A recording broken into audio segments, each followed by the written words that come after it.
Government के sources of revenue और उसके करे गए एक्सपेंडिचर के बारे में आज हम बात करेंगे, जिसे नॉर्मल भाषा में हम फिस्कल पॉलिसी के नाम से जानते हैं। तो क्या होती है गवर्नमेंट की फिस्कल पॉलिसी?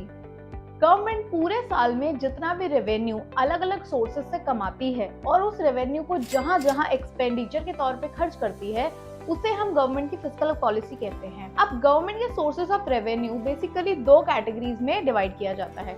एक होता है आपके रेवेन्यू सोर्सेस, जो कि हर साल गवर्नमेंट को कहीं ना कहीं से रिसीव होने वाली इनकम के अंदर कैलकुलेट होते हैं, और एक होता है कैपिटल सोर्सेस, जो कि जरूरी नहीं है कि हर साल गवर्नमेंट को रिसीव हो, बट जब भी गवर्नमेंट को फंड्स की जरूरत पड़ती है वो इस सोर्सेज का यूज करती है और फिर इंटरनेशनल मार्केट से या फिर कहीं से भी पैसे को अरेंज कर लेती है। सबसे पहले बात करेंगे कि रेवेन्यू रिसीट्स जो हैं उसके अंदर कौन कौन से तरीके होते हैं जो गवर्नमेंट हर साल अपनी इनकम का सोर्स बनाती है। Number 1, tax revenue. टैक्सेस आप बहुत अच्छे से जानते हैं कि गवर्नमेंट हर चीज के ऊपर टैक्स लगाती है जो कि गवर्नमेंट के पास जाते हैं और उसकी सोर्स ऑफ इनकम बनते हैं। Taxes one of the major source होता है एक गवर्नमेंट के रेवेन्यू रिसीट का। अब टैक्सेस भी दो तरह से फर्दर सब डिवाइड किए जाते हैं। One is your direct tax, another is indirect tax. Direct taxes क्या होते हैं? गवर्नमेंट ऑफ इंडिया डायरेक्टली जब एक इंडिविजुअल से टैक्स अपने पास रिसीव कर लेती है और किसी भी थर्ड पार्टी को इसमें इंक्लूड नहीं करती, उसे कहते हैं डायरेक्ट टैक्स। जैसे कि आपने कुछ पैसा कमाया और उसमें से कुछ हिस्सा गवर्नमेंट ने इनकम टैक्स के नाम पे काट लिया, तो income tax is a direct tax. उसके अलावा आपने कोई भी वेल्थ अर्न करी किसी भी XYZ फॉर्मेट से और उसमें से वेल्थ टैक्स के नाम से गवर्नमेंट ने आपसे डिडक्ट कर लिया, this is your wealth tax. उसके अलावा जब आप किसी प्रॉपर्टी को एक्वायर करते हैं, यानी कि आपका हाउस टैक्स हो गया या आपका कोई भी प्रॉपर्टी टैक्स है, तो गवर्नमेंट ऑफ इंडिया उसका भी टैक्स आपसे लेती है, जो कि उनका डायरेक्ट टैक्स में कैलकुलेट होता है। इसके अलावा और भी काफी डायरेक्ट टैक्सेस आते हैं, बट आई होप आपको डायरेक्ट टैक्स समझ आ गया है। चलिए अब सेकंड टाइप के टैक्सेस की बात करते हैं, जो कि है इनडायरेक्ट टैक्सेस। इनडायरेक्ट टैक्सेस का मतलब होता है जब भी गवर्नमेंट ऑफ इंडिया डायरेक्टली आपसे टैक्स नहीं लेती, बट एक थर्ड पार्टी को इंक्लूड करती है जो कि आपसे टैक्स लेता है और फिर गवर्नमेंट ऑफ इंडिया को पे करता है। फॉर एग्जाम्पल, आप किसी भी फूड या बेवरेज इंडस्ट्री का नाम ले लीजिए। अगर आपने किसी रेस्टोरेंट में डिनर किया या लंच किया, वहां पर आपका बिल आया, बिल के साथ में वो आपके GST भी ऐड करते हैं, और वो GST वो कहते हैं कि हमारी जेब में तो नहीं जाना, हमें तो गवर्नमेंट को ही देना है। तो ये क्या है कि वो जो होटल का ओनर है वो आपका थर्ड पार्टी हो गया, जो डायरेक्टली नहीं जा रहा टैक्स, लेकिन इनडायरेक्टली एक सर्कल में घूमकर जाता गवर्नमेंट के पास ही।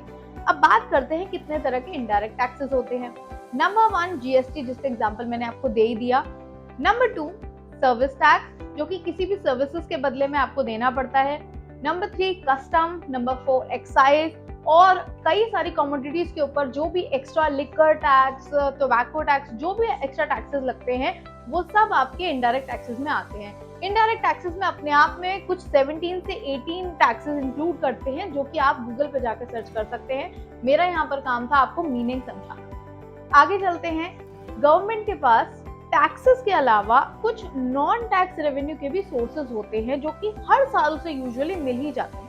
अब ये कौन कौन से सोर्सेज होते हैं बात करते हैं। Number 1, government of India state government को बहुत सारा पैसा लोन पर देती है, जिसके बदले में वो इंटरेस्ट उससे ऐड करती है, तो वो इंटरेस्ट भी गवर्नमेंट ऑफ इंडिया की नॉन टैक्स रेवेन्यू का पार्ट होते हैं।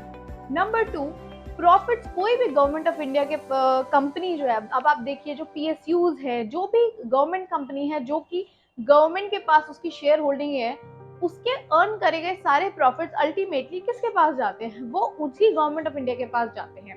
नंबर 3, आपके कोई भी फाइन्स या फिर कोई भी आपने एजुकेशनल फीस भरी, जो भी आप गवर्नमेंट इंस्टीट्यूट या गवर्नमेंट हॉस्पिटल्स के अंदर कुछ भी आप अगर सर्विसेज रेंडर कर रहे हैं, तो उसके लिए आप जो भी फीस भरते हैं वो सारी फीस गवर्नमेंट ऑफ इंडिया के पास ही जाती है और उसका एक नॉन टैक्स रेवेन्यू का सोर्स बन जाता है।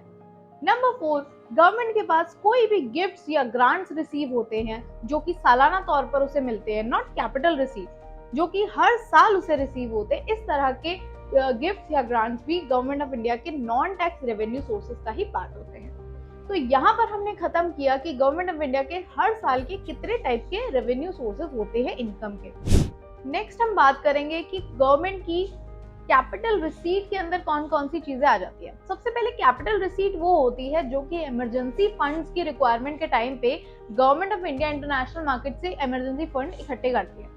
अब देखिए, अगर आपको जरूरत पड़ती है पैसे की तो या तो आप उधार लेंगे, बोरो करेंगे, या फिर आप अपना कोई एसेट बेच देंगे। जैसे आपके घर में पैसे की जरूरत पड़ती है तो गाड़ी, गोल्ड, जो भी आपके पास होता है वो सेल कर देती है। उसी तरह से गवर्नमेंट ऑफ इंडिया भी या तो फिर बोरो करती है इंटरनेशनल मार्केट से, जिसे हम बोरोइंग्स कहते हैं, और या फिर वो अपनी प्रॉपर्टी को, अपने एसेट्स को सेल ओवर कर देती है, जिसको हम डिसइन्वेस्टमेंट कहते हैं। तो ये तरीके होते हैं गवर्नमेंट के इमरजेंसी फंड्स को कलेक्ट करने के, जो कि जरूरी नहीं है हर साल हो। Capital receipt in the time of emergency ही किया जाता है। चलिए अब बात करेंगे कि गवर्नमेंट ऑफ इंडिया कहाँ कहाँ उस पैसे को खर्च करती है जो उसने इन सारे सोर्सेज से कमाया। तो गवर्नमेंट दो तरह से खर्चों को डिवाइड करती है। One is your revenue expenditure, another is your capital expenditure. Revenue expenditure वो होता है जो गवर्नमेंट को हर साल यूजुअली पे करना ही करना है। जैसे कि गवर्नमेंट अपने गवर्नमेंट एम्प्लॉयज की सैलरी पे करती है, या फिर ओल्ड एज पेंशन पे ऑफ करती है, या फिर कोई भी जो उसने बोरोइंग कर रखी है हर साल उसका इंटरेस्ट उसे देना है, या फिर डिफेंस के ऊपर जितना भी खर्चा जा रहा है जो सालाना जाता है, या फिर एजुकेशन एंड हेल्थ के ऊपर गवर्नमेंट जितना भी बजट स्पेंड करती है। ये हर तरह के खर्चे जो कि एवरी ईयर गवर्नमेंट को करने ही करने हैं, ये वहीं से आते हैं, वहीं पर होते हैं जहां से हमारे रेवेन्यू सोर्सेज आते हैं। तो ये हमारे कुछ ईयरली एक्सपेंसेस है जो गवर्नमेंट ऑफ इंडिया अपने बजट में से करती है। अब बात करेंगे कुछ इमरजेंसी खर्चों की, जिसे हम कैपिटल एक्सपेंडिचर के नाम से जानते हैं। तो कैपिटल एक्सपेंडिचर बेसिकली वो खर्चे होते हैं जो कि जरूरी नहीं है हर साल हो, बट उसके वजह से या तो कोई एसेट इंक्रीज कर जाता है गवर्नमेंट का, या फिर कोई लायबिलिटी रिड्यूस कर जाती है। अब इसका क्या मतलब हुआ? एसेट इंक्रीज करने का क्या मतलब हुआ कि जरूर गवर्नमेंट ने कोई ना कोई एसेट खरीद लिया है, तभी उसके एसेट्स बढ़ गए।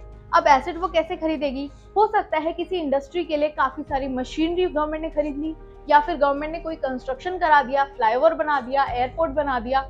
इस तरह के कोई भी ऐसा खर्चा जो कि उसके एसेट को, उसकी वेल्थ को इंक्रीज कर देगा, लेकिन उसके अंदर खर्चा तो हो ही रहा है, इसीलिए उसे कैपिटल एक्सपेंडिचर में काउंट किया जाता है। उसके अलावा हो सकता है गवर्नमेंट ने जो लोन ले रखा है उसको वो रीपे कर दे, और लोन रीपे करने से उसकी लायबिलिटी रिड्यूस हो जाती है, इसीलिए उसे कैपिटल एक्सपेंडिचर के अंदर काउंट किया जाता है। इसके अलावा और भी काफी सारी गवर्नमेंट ऑफ इंडिया एक्टिविटी करती है जो कि फिस्कल पॉलिसी में काउंट होती है, but for this time being आज के लिए हम सिर्फ इतनी ही चीज लेकर आए हैं। Till then keep learning, keep growing.